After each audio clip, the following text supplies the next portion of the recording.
科技發達，用手機咧撳幾個掣就可以轉賬，可惜咧亦都被騙徒利用呢個方便咧嚟呃錢。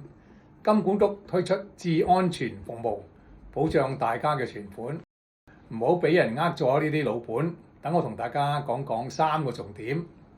第一，將存款咧放入個夾萬，唔會輕易咧被轉走。智安全服務就好似幫大家將指定嘅存款鎖入夾萬咁，冇咁易咧係被提取或者轉賬。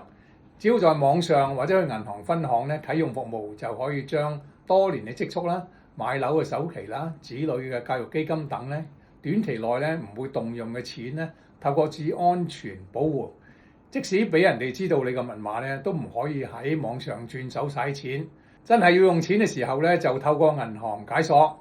過程中咧會有職員咧了解下你會唔會係受騙咧，俾大家停一停諗一諗，唔好因為一時衝動咧就中咗騙徒嘅圈套。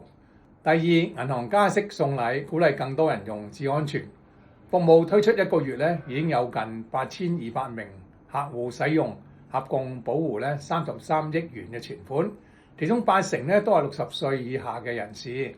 大家留意，即使透過智安全被鎖定嘅資金，依然會有息收，唔需要咧擔心因為防騙而損失利息收入。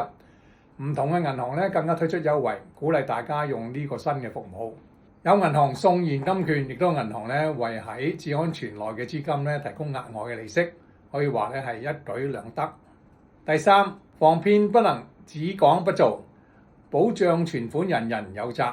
騙徒手法咧層出不窮，近年各界咧都加強宣傳。